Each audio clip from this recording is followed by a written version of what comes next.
Week 15 of the fantasy baseball season, and here's a few hitters I look to buy and trade for this week. The first guy, Nolan Gorman of the St. Louis Cardinals. So Gorman, I was big on him coming up this season here. One of the top prospects in the Cardinals system, and a lot of fantasy owners have dropped him now. He's available in 62% of fantasy leagues. Here's Gorman on the season: 10 home runs, 23 RBIs, 28 runs scored, a stolen base, a 229 average, and a 303 on base. But over the last month of the season, he hasn't done much. 4 home runs, 6 RBIs, 8 runs scored, a 180 average, and a 286 on base. So right here, Gorman, his power is definitely legit, though. In the minors, we saw it this year with almost 20 homers and already 10 home runs in 179 at-bats so far this season here. But the problem here with him, he don't get consistent play versus lefties at all. He's sitting his Gorman. And also, he's a guy, I don't know if the Cardinals are fully sold on it since they waited to call him up a couple months in the season as well. I know with all that Rule 5 stuff and whatever, but right here, I just feel like Gorman isn't getting a great deal, and they're not even trying to put him in there versus lefties, when I think he could be one of their top 4 or 5 hitters in this lineup. So the last few games here for Gorman: July 16th versus the Reds, 1-for-1 with a run. July 22nd at the Reds, 0-for-5. July 24th at the Reds, 0-for-4. July 26th at Toronto, 0-for-4. And July 27th at the Jays, 2-for-4 with a homer in that one, a stolen base, an RBI, and 2 runs scored. So right here, Gorman, he's just got to get his rhythm going. And he possibly could be traded as well if Juan Soto does land with the Cardinals. I think he could be on the Washington Nationals, which obviously he's going to play every day and be one of the main pieces on that team if that comes to fruition, with Soto going to the Cardinals and Gorman being in the package here. So right now, he's a guy I definitely would try to get on my roster. He's got good upside, and he's available, like I mentioned, on a lot of waiver wires where you just pick him up and drop a guy who hasn't done much on your fantasy team, or you trade a lower ranked pitcher on your roster or close of him. But you easily could get Gorman on your team this week, and he's a good buy low candidate. The next guy, CJ Krohn of the Colorado Rockies. So Krohn, he's had another good season here with the Rockies: 22 home runs, 71 RBIs, 58 runs scored, a 286 average, and a 341 on base. So another guy who's been in trade rumors over the last few days here. And we've heard a lot of pretty decent names coming up in these trade rumors, with the deadline August 2nd next Tuesday here. And Krohn's definitely one of them. So the last couple weeks here for him has been a struggle: 2 home runs, 4 RBIs, 8 runs scored, a 220 average, and a 289 on base. So right here, in my opinion, if Krohn gets traded, I think his value does take a little bit of a hit, especially where he's playing all his home games in Coors Field, where it's a great hitter's park, great altitude, and everyone knows the deal. But anyway, the last few games here for him: July 22nd at the Brewers, 1-for-6. July 23rd at the Brewers, 1-for-3 with a homer.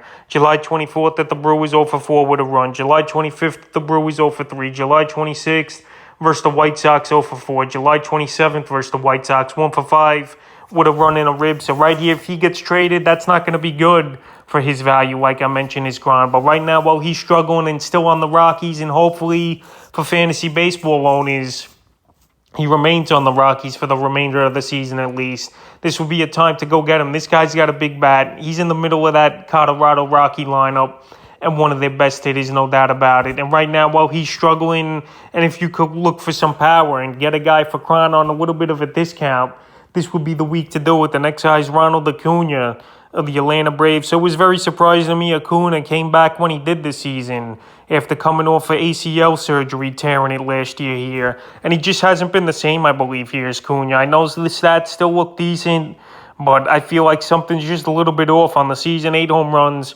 23 RBIs, 39 runs scored, 21 stolen bases, which is very impressive for him coming off the ACL. 259 average and a 357 on base. But over the last month of the season, he's pretty much been non-existent for fantasy owners. 1 home run, 5 RBIs, 8 stolen bases, 11 runs scored, a 214 average, and a 327 on base. So his on-base percentage is still great. He's still drawing the walks. He's still stealing the bases. But the home runs and the RBIs just aren't doing anything. We know the RBIs are going to be low, though, here for Acuna, batting first in this Brave lineup. But everything else here just isn't good for Acuna. Right now, he's pretty much a glorified stolen base guy. And that's about it for fantasy owners. July 17th at the Nats, 0-for-4. July 22nd versus the Angels, 0-for-3. July 23rd versus the Angels, 1-for-4 with a run. July 24th versus the Angels, 2-for-5 with a rib. July 25th at Philly, 1 for 4 with a bag. And July 26th at Philly, 0 for 5. So right here, he's been slumping big time as Acuna. He's been a one-trick pony in fantasy right now with stealing the bases. But this is a guy, he could turn things around quickly in August where the weather really heats up. And this Brave team, they want to make a push for the division, but losing the last 2 out of 3 to Philly obviously hasn't helped. So if Acuna getting that off day right here versus Philly in yesterday's game and then an off day today for the Braves here, those 2 days off definitely can rejuvenate him, I think, here and really get him going, because once this guy gets going, obviously he's a top 10 talent in the major leagues and a top 10 fantasy player. So right now, while he struggled over the last month and 2 weeks of the season here as Acuna, this is a perfect time to go out there and buy him low, because once he's on a tear, this is a guy that could carry fantasy teams and a guy you cannot get in a trade for a good price. The next guy's Luis Robert of the Chicago White Sox. Hurt with a head injury and concussion is Robert, and he's eligible to come off the injury list tomorrow, but that's not the case according to Tony La Russa. So Robert on the season, another solid year here for him. 12 home runs, 54 RBIs, 11 stolen bases, 48 runs scored, a 301 average, and a 334 on base. And over the last month before he went down, 5 homers, 18 RBIs, 16 runs scored, a 343 average, and a 389 on base. So a 5-tool player right here is Luis Robert, and a guy who's been one of the top prospects in the major leagues over the last few seasons before coming up. And he's been out before the All-Star break. So the last few games before then, July 12th at Cleveland, 3 for 4, homer, 3 RBIs. July 13th at Cleveland, 3 for 4 with a run. July 14th at Minnesota, 3 for 5, a homer, 5 RBIs. And July 15th at the Twins, in that one, he only walked and scored a run. So right here, he's banged up with the head. He could be back, though, by the end of the weekend. Here's Luis Robert. But right now, while he's been idle for 2 weeks here, this is a time to go out there and get him, because if he comes back and everything is going all right for him, he's a guy that's obviously going to get on base. He's going to steal bases. He's got power. And he's a 5-tool player, is Robert. No doubt about it. But right now, while he's injured and there's still no timetable for sure when he's coming back, I would go out there and try to get him on my roster, because he's a guy that definitely can help you in the stretch run here and help your fantasy team possibly get to the promised land. And the 5th and final hit I look to buy and trade for is JD Martinez of the Boston Red Sox. So it's been a power outage here this season for Martinez. Last season, 28 home runs, only 9 on the season, but 38 RBIs, 51 runs scored, a 295 average, and a 363 on base. And Martinez, he's probably going to get traded at the deadline. The Red Sox, they fell to last place now in the AL East, which is very surprising. I thought they'd be at least 3rd or 4th when the season's all said and done. But right here, Martinez, his numbers are down in the power and RBI department, but on base and batting average is great. Runs scored still pretty solid, and a change of scenery for him will be good. Right now, he's going to be a rental, but he's definitely getting traded. There's no reason, in my opinion, for the Red Sox to hold on to him, especially in last place, especially he's 34 years old, and we don't know if they're going to want to give him a long-term deal once again. Here's Martinez, because the last few seasons, he's been in and out of the lineup with injuries, and the numbers have been down for 1 year and then up again last season. So right here, Martinez, his rumors the New York Mets are interested.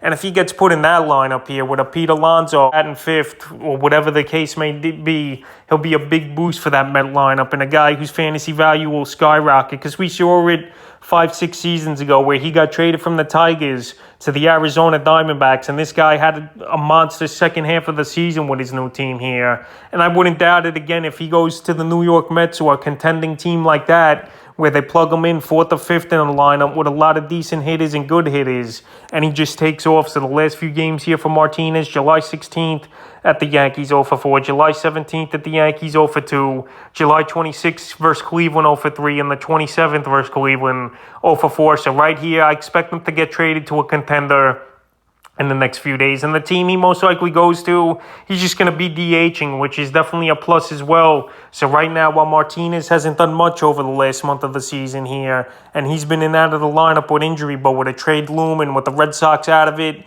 and trying to get something for a rental, this is the perfect time for fantasy owners to go out there and get him, because I wouldn't be surprised if he goes to a team and he has a big 2 months of the season. So that's a few hitters I look to buy and trade for Week 15 of the fantasy baseball season.